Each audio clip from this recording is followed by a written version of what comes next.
So, everyone, thank you so much for joining us for our Tampa Bay Business and Wealth Virtual Connect. We will call this number COVID because it has done that to our brains. We have forgotten everything and how many of these events that we do over the past 6, 8, who knows how many months that we've been playing this fun game. But thank you for joining us. We appreciate that you're here for a great discussion. We continue to offer these events through the virtual world to continue offering valuable content and information to all of our audience and our partners through the crazy times that we're in. Tonight, our topic is a fantastic one: tax implications of the election, being that it is around the corner.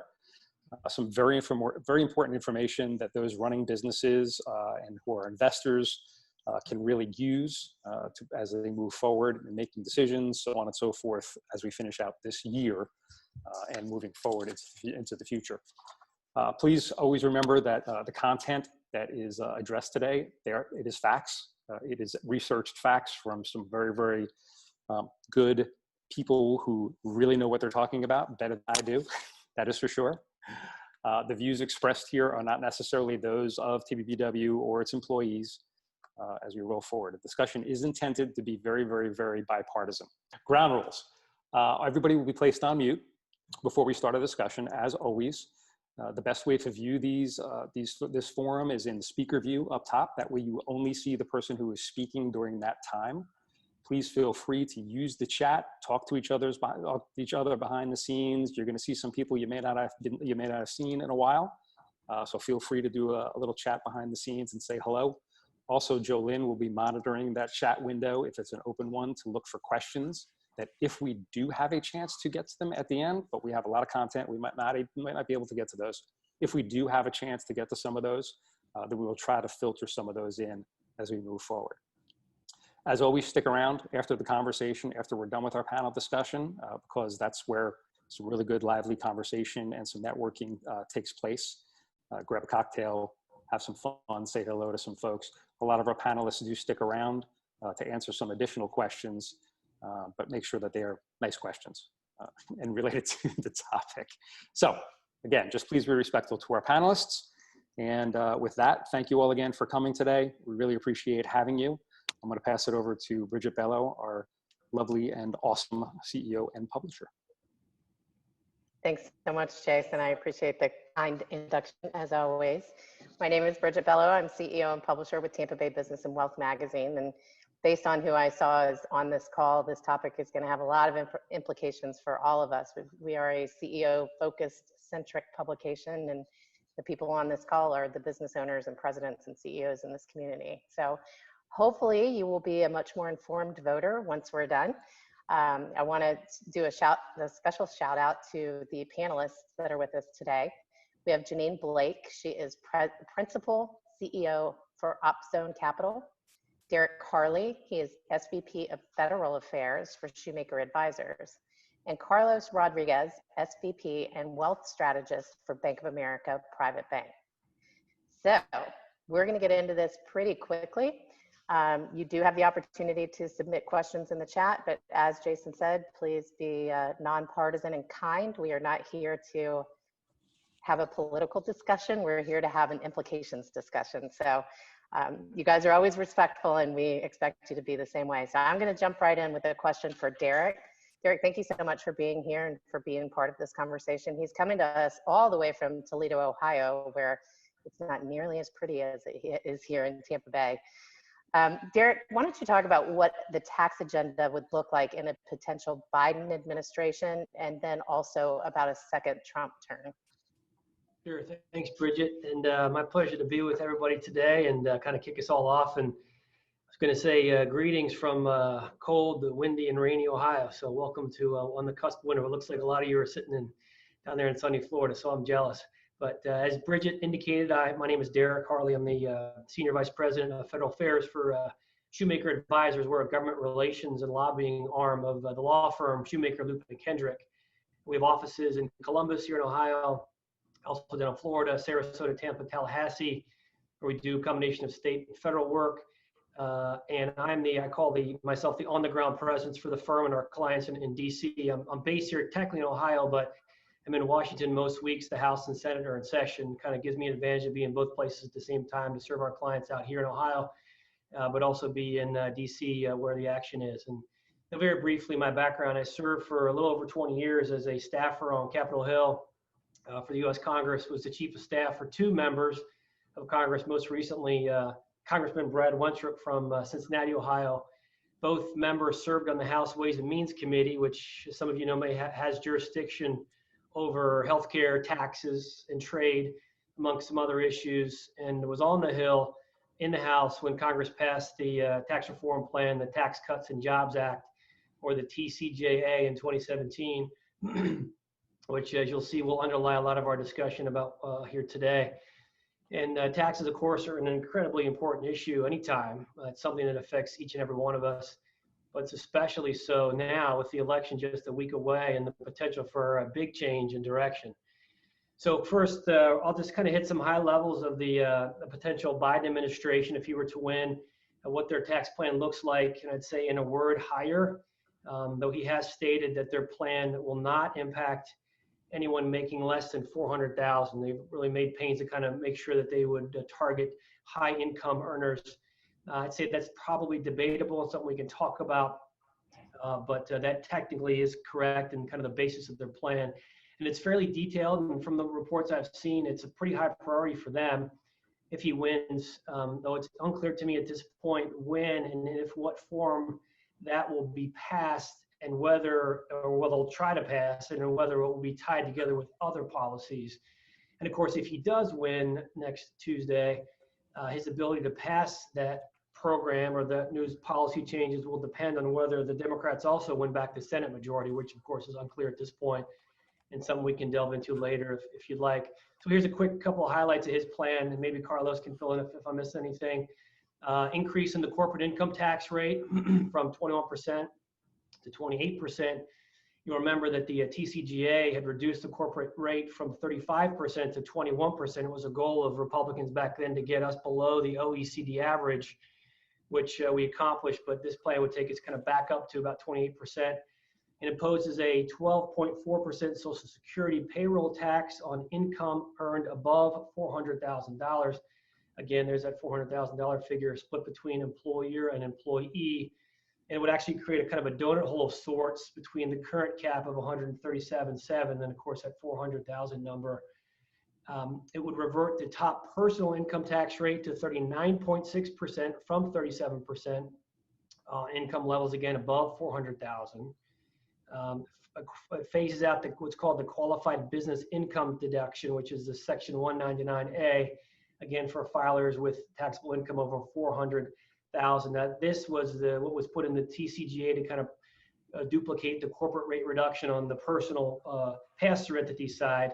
But that, as we can talk about too, that actually is scheduled to expire anyway after 2025. So they won't capture too much, savings on that side. It also creates a 15% corporate minimum tax for corporations with quote book profits of 100 million or higher. So this is structured, looks like a kind of an alternative minimum tax for corporations. And I think two things that are of note: he's proposing a new 10% surtax on corporations that quote offshore manufacturing and service jobs to foreign nations in order to sell goods or provide services back to the American market. So it's not very detailed. Something like that, lots of policy needs to kind of be put on those bones, but that just goes to where this kind of the notion, actually a little bit of a bipartisan agreement, although I'm not sure that there'd be bipartisan agreement on the approach, but trying to bring those jobs back from overseas. This is kind of more of your stick than carrot approach. But in that vein, he also proposes a 10% quote made in America tax credit for those activities that kind of restore production and bring job growth here in the US. So those are some of the high level details. There's more to it, and I can offer some resources if anyone wanted to dig into it. I say a couple other high level points. One, there's talk about maybe potentially eliminating the Senate filibuster, which is the threshold that requires 60 votes in the Senate to get anything done. I'm not sure on something like this that they need to do that, because just like Republicans use a tool called budget reconciliation back when they passed the TCJA, it's a kind of an arcane budget tool that only requires 50 votes in the Senate. So they technically could use that to try to get these things through. I'm also not sure it's going to be a huge priority right out of the gates. I think in January, if he were to win and they get Senate control again, you'd probably see COVID relief, that package probably up first, and then maybe later. And then I think that they probably would couple it with some other spending policies, maybe transportation, maybe something on the climate or the environment, because they're talking about, this plan would generate potentially $3.3 trillion over a 10-year budget window. And with some of their spending plans, I suspect they might want to kind of turn that revenue into some of those priorities. So, and real quick on the Trump tax agenda, if he were to win and again kind of hold the Senate, there really aren't a lot of details. I mean, he did propose an agenda right around the time of the convention back in August under a couple of broad headings: jobs, ending our reliance on China. Those details, again, kind of a Make in America tax credit, similar to actually what's in the Biden plan. It mentions opportunity zones, which I know we're going to talk about. There's also that from potential of forgiving the payroll tax relief or the forbearance that was decreed here kind of administratively toward the end of the year. And then, unfortunately, he doesn't mention the expiring individual tax provisions that were in the TCJA. So again, not a lot of meat on the bones here. And if he were to win, I think you'd see a lot of interaction between him and the tax writing Republicans in the Senate and House to kind of fill in some of those gaps. But I'd see priority probably on the individual tax side, finding something to do to extend those expiring provisions, maybe something on the Made of America credits or other incentive side, and then probably some work on opportunity zones.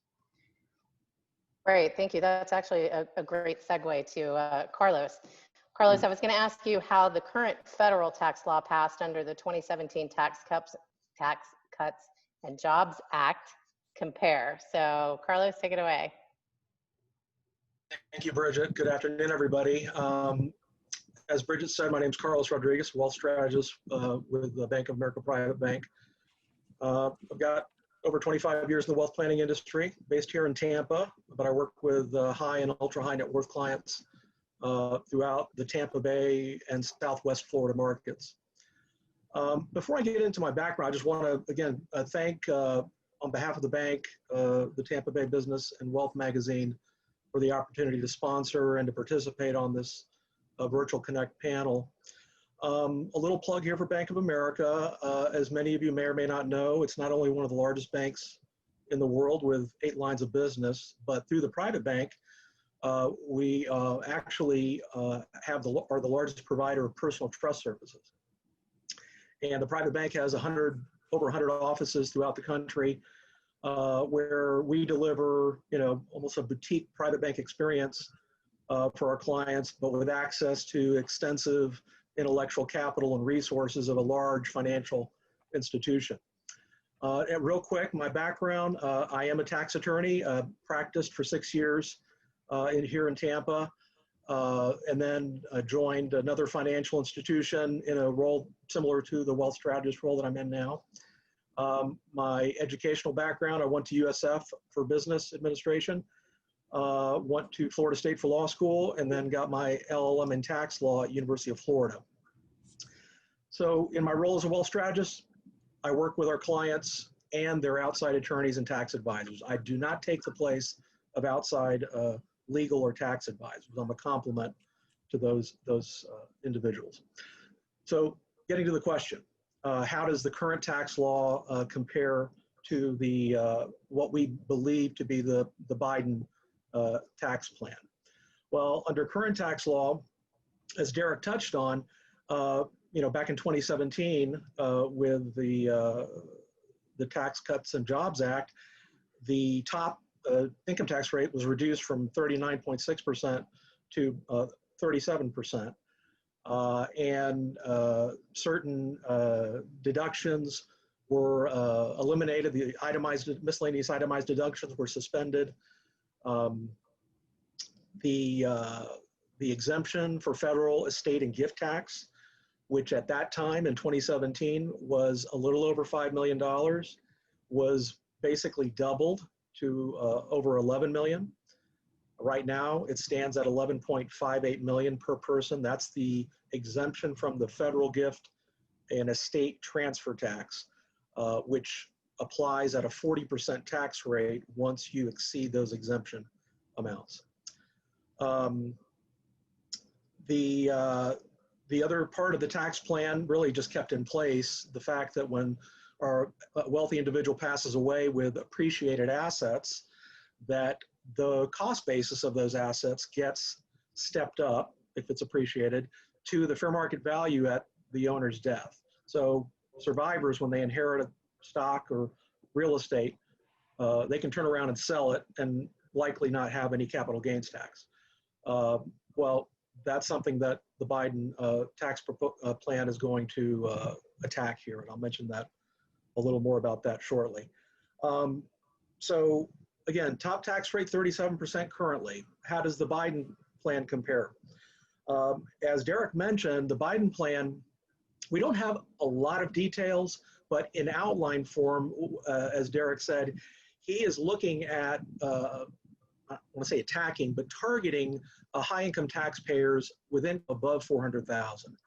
So whereas under the current tax structure, somebody making over 400,000 is probably in about the 33 or 35% bracket. Under the Biden plan, they would be close to the 39.6% bracket, which would be the top bracket under his proposal.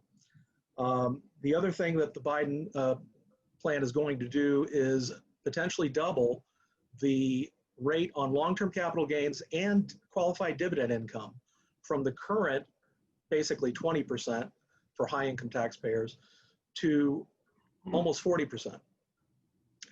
And that increase would apply to taxpayers making $1 million or more. So that's one situation where he's not necessarily targeting 400,000 in income. In that case, with the capital gains and dividend, it's going to be $1 million or more in income. The other thing that he's going to do or proposing to do is to eliminate the step up in basis that I mentioned earlier. So whereas currently and for years, survivors have been able to inherit property and then turn around and sell it soon thereafter the owner's death without any capital gains tax, that may be going away. Again, it's a proposal at this point. The other part of the Biden plan, which is at this point is purely speculation because there aren't a lot of details, but most experts believe that the current estate tax exemption of $11.5 million per person, which for a married couple means that you can shield about $23.1 million of wealth without paying federal estate or gift tax. Experts think that the Biden administration will look to reduce those exemptions down to $3.5 million per person and increase the tax rate from 40% to 45%. And those exemption amounts and that tax rate are from 2009 levels of the estate and gift tax. So again, not definite, but that's something that they've talked about, and most experts think that that's likely to happen.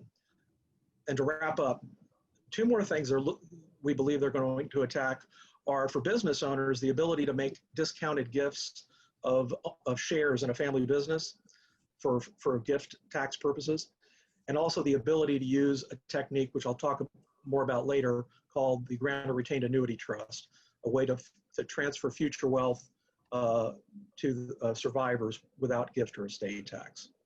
So that's a lot in a short time, but hopefully we'll have time where I can come back and touch on some of these ideas with a little more specificity. Yeah, we all hope that, definitely. Well, I'd say you checked all the boxes. You said USF, FSU, and UF. So you have some fans somewhere on this call, I'm sure. Jeanine, let's go to you. Speaking of ways to shelter wealth and things that are potentially on the chopping block, can you talk about an opportunity zone for those of us that don't know and what that means? Best thing since sliced bread. Thank you, Bridget. Thank you, Jason. Again, Jeanine Blake with OppZone Capital. As far as a bio on me, I have a healthcare administration background, turned into portable moving and storage. You might know a company by the name of PODS, Portable On-Demand Storage. My family started that here in Clearwater. We took that company global in about 9 years. got heavy into real estate. Long story short, huge capital gains with all of those sales. And I vowed never to have to do that again if I didn't have to. And everybody has to pay tax, but if there's a way that we can get around that, I'm all for it. So you marry that with the desire to do good for the community. I always going to have a nonprofit, but it just wasn't my bailiwick. So I feel like this is my best contribution to society ever. It's not necessarily a nonprofit, but it gets to marry those two things together: entrepreneurial spirit and community needs, if you will.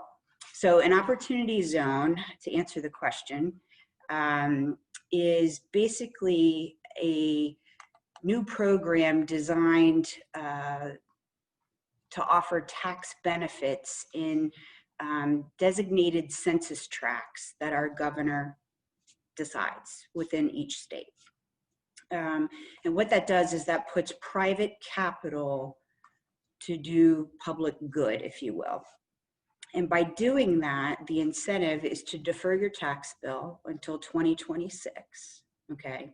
So you get to do that, then you get to reduce that tax bill by 10% if you hold the investment for 5 years or greater.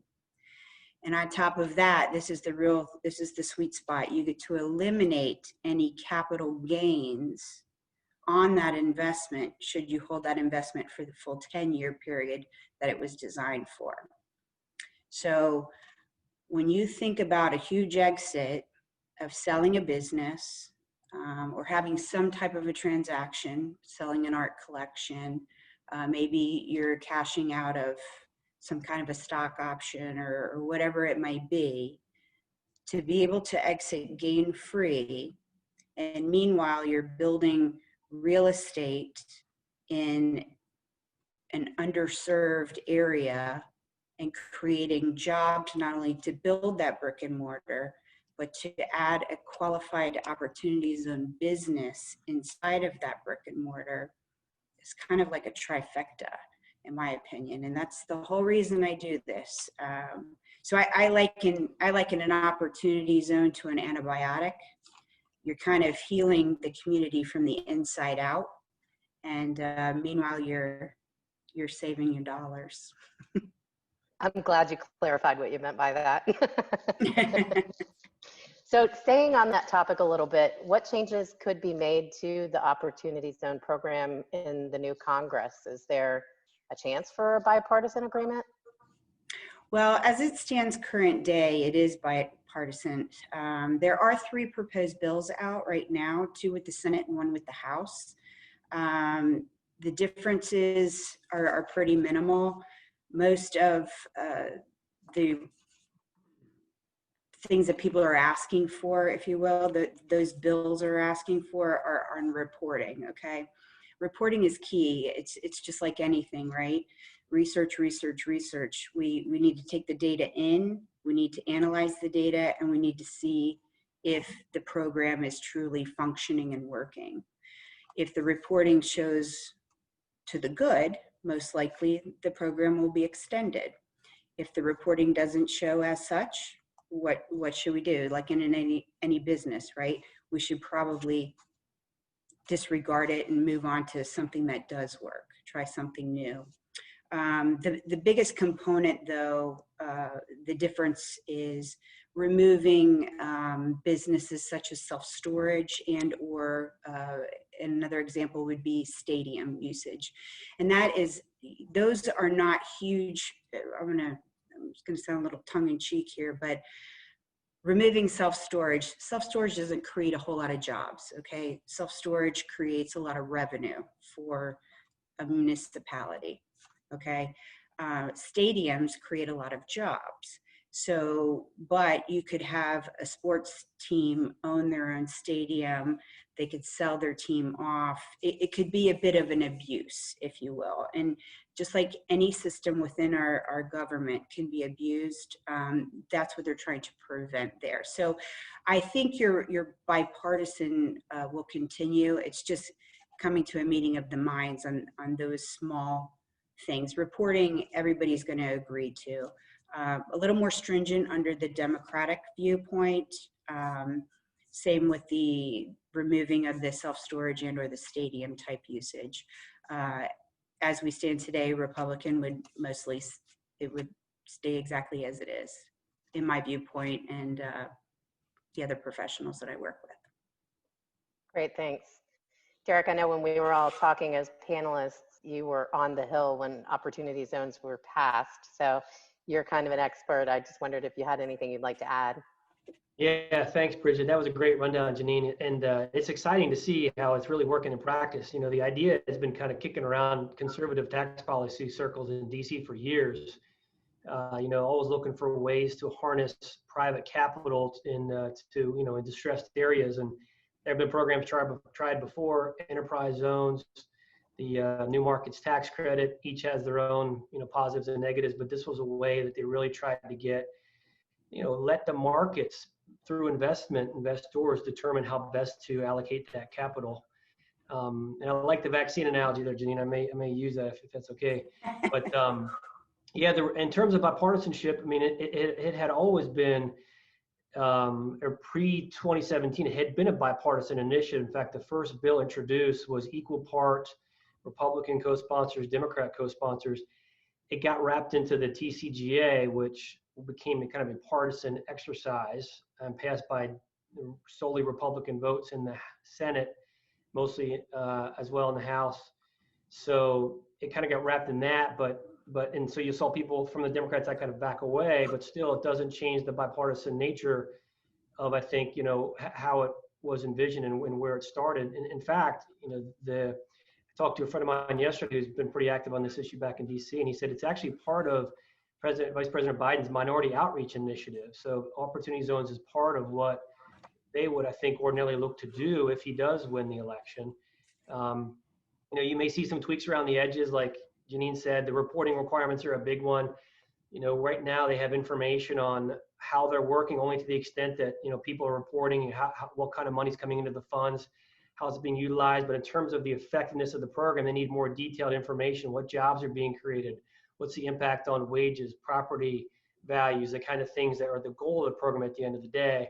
And they had that was in the bill. They had to drop that stuff from the bill because it was that budget reconciliation process I mentioned before, which without getting into the weeds, it's a very kind of arcane means of passing legislation that affects tax or spending. And the way the rules work that trigger that lower threshold in the Senate requires you to drop anything that doesn't have a direct impact on taxes or spending, because that was really more of a policy provision. They had to drop that. But very quickly thereafter, you saw bills introduced to kind of put that back into the mix. And so I think you would see that on the table again pretty quickly.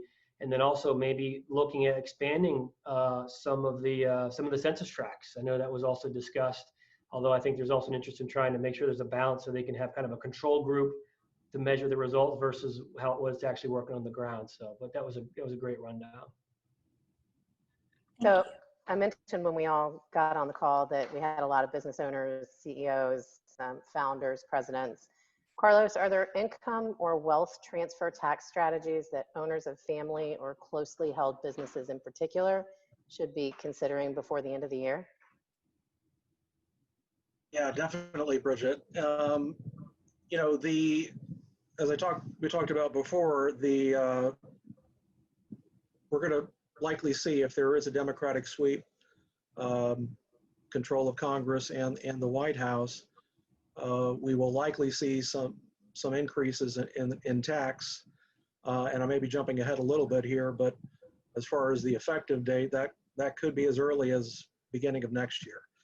So if that's the case, then there's a short window of time between now or election day and the end of the year to perhaps take advantage of the current relatively lower tax structure. So, for business owners, and a lot of this applies to any high income taxpayer or high wealth taxpayer, but for business owners in particular, if there's an idea of selling the business or ownership to a third party, that's in the works, or there would be probably a bigger incentive to complete that sale before the end of the year, because likelihood is that the ownership in a business, if you're selling shares in a business, that's long-term capital gain. And so, as I said before, the top rate right now is 20%. With the Obamacare surtax, that's 3.8% on top of that. So you're right about 24%.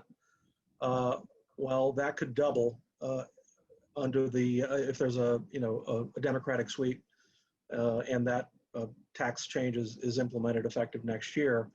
So that would make it even more important, perhaps, to sell before the end of the year. Obviously, you don't want the tax tail wagging the dog, but just something that we like to tell our clients to be aware of, and if possible, all of the other things being equal, might be better to complete the transaction this year rather than waiting until next year.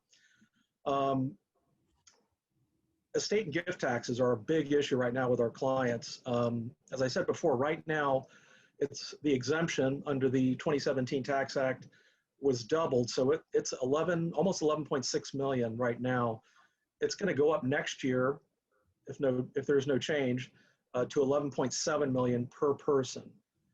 So a married couple right now can shield over $23 million of wealth. Again, if there's a change in party control, we could see that exemption go from 11.5 down to 3.5 million per person. So that would subject a lot more wealth to the estate tax. And of course, business owners and their ownership in their businesses would become much more susceptible to the federal estate tax. So it might behoove a lot of high net worth business owners to try to transfer ownership of their business, not necessarily all of it, but significant portions, to the next generation. And there are a couple more reasons other than the change in the tax rate and the exemption amounts. There are rumors that if there's a Democratic sweep, there will be efforts to inhibit the ability of business owners to make discounted gifts of shares in a business. So right now, if you own a business that's worth $2 million and you want to give away 50% of that business to your children, the value of that 50% ownership interest, because it's a closely held business and because it's not a controlling majority interest, would be entitled to a couple of discounts. So you could probably, for gift purposes, it wouldn't be a gift of $1 million. It'd be a gift of maybe, 700,000. The ability of business owners to do that has been scrutinized by prior Democratic administrations. And the feeling is that they would revive efforts to attack discounted gifts of family-owned businesses. So something else to keep in mind, we're telling our clients, if they're in a position to give some ownership to the next generation, if there is a change, you probably want to do it before year end rather than waiting. So I'm curious, Carlos, not to interrupt you, but is it even possible to get that done? I mean, it's almost November. Yeah, it's tough for sure, but there are ways to do it. With a lot of these gifts, you're not making, our clients aren't making gifts directly to their children. They're making it to a trust. And it's a trust that's off their balance sheet for estate and gift purposes. But for income tax purposes, it's still counted against the owner, the parent, let's say. So you don't necessarily have to complete the actual share transfer in 2020. You can use a placeholder asset like cash. It can even be borrowed funds. And then you have the ability with these trusts to swap assets after the first of the year and not be subject to the new gift or estate tax law, because the swapping of assets of equal value is not considered a gift.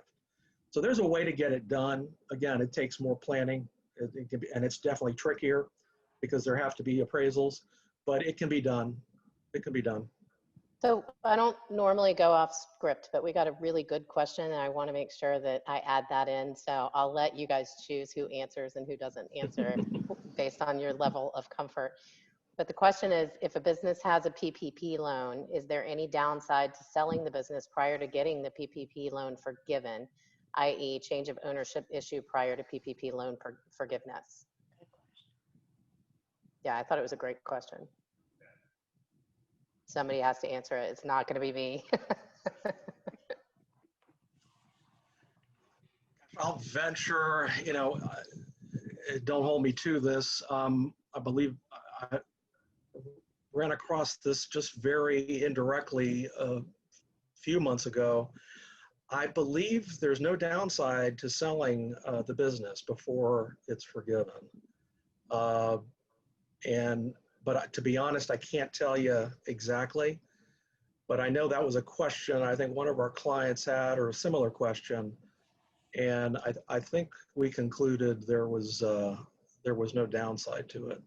That's certainly something it's worth looking into for sure, but I don't think there is. I can report back in about a month or two. My mom's business is up for sale right now, and we're walking through that, but we haven't found any downside either. Derek, anything to add? No, I think that probably covers it. Okay. All right. Well, I'm getting you next anyway. We are 1 week away from the election. There's a part of me that's like, oh my goodness, and there's a part of me that's like, thank God. How do you see the election playing out based on data, based on facts, not based on any agenda or anything else? But what's your opinion on how this is going to go? Yeah, so I'll just take this as like John Roberts at the Supreme Court. I'll just try to call the balls and strikes here as I see them based on the data. And so I think the best way to do it, knowing we have a bipartisan audience, let me take it from both campaigns' perspectives, okay? So if you're Biden right now, you're thinking, I'd rather be me than Trump, right? The national average of polls has you at about an 8-point lead a week out, right? Which is fairly significant. And a few things make this different than 2016, right? You're an incumbent now, or Trump is an incumbent now, not the outsider. And the polling lead has been pretty consistent, pretty much since July compared to 2016. So that if I'm Biden, I'm looking pretty favorable about that. Now, mind you, we don't have a national referendum. We have an electoral college system. So at the end of the day, as much as those national numbers are relevant, it's the individual states, and particularly the individual battleground states, that matter the most. And for those of you in Florida, here in Ohio, we know and have seen on the TV what that means to be in a battleground state. But there's an interesting statistic from a guy you might follow. It's an interesting follow on Twitter and on his website, Nate Silver from the website 538. He does a kind of a statistical breakdown of the chances, the correlation between national vote margins and electoral college victory. And he says that if the national lead is 3 to 4 points, which we know it's above that now, Biden has a 74% chance to win. But if that jumps to 5 to 6 points, it becomes closer to 98%. So while you do have to focus on those state polls, the national number is, and the margin is telling. And I would say too, from Biden's perspective, there are a lot of doubts on the polling from 2016. Was it accurate? Is it going to be accurate this time? And I think, I'm not a statistician, but given what the voter turnout numbers that we're seeing right now, they're talking about maybe historic voter turnout. We saw 139 million, I think it was, votes cast in 2016. They're looking at potentially 156 million this year. And so obviously from a statistical perspective, the greater that number is, the likelier that those poll numbers are, closer to being accurate. And so, and the last point, I'd say if you're Biden, and I try to remind people of this, Trump won a pretty significant electoral college victory in 2016. But if you really look at the numbers, the difference was really only 77,000 votes across 3 states, right? Michigan, Pennsylvania, and Wisconsin. And so and the other thing is he won Wisconsin, but he had fewer votes than Mitt Romney did in 2012. So if you're Biden, you're thinking, okay, he won with an inside straight back then, so things are looking pretty good for me. Now, I'll caveat by that by saying, now if you're Trump, what are you looking at? We got a week left. right? Yeah, the national poll margin is pretty good. It's pretty big. It's been pretty consistent. But you got to look at some of the state polls. And if some of these state polls, he's still kind of hanging in there. I mean, in Pennsylvania, the RCP average, Real Clear Politics, 4.5% Biden lead, pretty much the margin of error, right? Close to it. Florida, as you know, down there, I'd say is about a must win as you can get for Trump. And he's only down there 1.2% on the average of polls. Arizona, another swing state, Biden's up, but only by 2.2%. So you can kind of see, where they see a potential path. And of course, there's a lot of questions about, are these polls picking up these hidden Trump voters? Are they accurate? And, I remember from my days on the Hill, every poll is going to be, it's mostly science, but there's a little bit of art to it as well, right? I mean, you have to be able to create as part of your sample what you think that voter turnout is going to be. And, there's science to it, based on trends and averages and what they expect and, voter input and whatever. But I think if I'm a Trump and I'm arguing that, maybe these polls aren't really reflecting what some of his, support in the, kind of non-college educated community is going to look like. So, and given their registration numbers, which you may have seen some news on, they've made some headway there since 16 to Trump and the GOP. He's got some things to look at. So I try to call out kind of both sides there for everybody, take, the positives and negatives on both. And then I think, in terms of the Senate and the House, I think, we've seen a trend last few years. You don't see a lot of ticket splitting like you used to. The Senate kind of goes as the president goes. So I suspect that you'll see some of these states that are in play where we have Republican incumbents running, Iowa and North Carolina, Maine, Arizona, Colorado. Those also happen to be a lot of, swingy states. And so if you see those numbers kind of tilt toward Biden, you may see the movement toward the Democrats and kind of vice versa. And I'd be happy to talk individual races, break down the numbers further for anybody that wants. I've been kind of watching those races pretty closely. And then last, the House, I just don't see much of a change there. You probably see in the news there. And if anything, I think Speaker Pelosi probably will see her margins increase there from anywhere between status quo to maybe 10 to 15 seats. So it might not be an encouraging night for Republicans in the House. Got it. So Carlos, and I'm going to read this one so I don't mess it up. If there is a Democratic Party sweep on November 3rd, i.e. Biden-Harris win the White House and the Democratic Party wins control of the Senate and retains control of the House of Representatives, how soon would any change in the tax laws likely take effect? Good question, Bridget. So, as Derek, certainly knows, there are a lot of moving parts, and it's not necessarily a given that if there is a Democratic sweep that they will be able to pass what they want when they want necessarily next year. But we're taking the position, just planning for the in the event of a tax increase that we would expect with a sweep, that what's the earliest that it could happen. So, obviously inauguration is not until late January. The likelihood is that if the Congress and White House are able to get their tax agenda passed in 2021, it'll likely be closer to the end of the year. However, they do have the ability to make those changes retroactive. And so that's what we're telling our clients, is to assume that any change could be retroactive to January 1 of next year. Obviously, that's not necessarily, it might be later, but it's better to plan on the assumption that it could be effective January 1. Now, there have been cases where, and there's nothing to say that a tax increase of an existing tax, whether it's income or estate and gift, cannot be made retroactive into a prior tax year. However, I think most of the experts believe that if the Democrats do make a change in late 2021, it would likely go back just till January 1 of 2021. So anybody who wants to take action to save taxes would need to do it by year end 2020. Got it. Jeanine, what's next for opportunity zones? What do you see in the future there? Well, I do think that the reporting changes are going to happen, right? I think that potentially the zones might change, much like Derek said. I think that you're going to see an increase in capital gains is going to kind of flood into the OZ sector very soon. People are at a deadline. When they pushed everything out to the end of December, I think you're going to see a lot of money moving around. And I think the program, again, I think it's good for both parties. I think it's going to expand. I think we're going to see a lot of good come from this.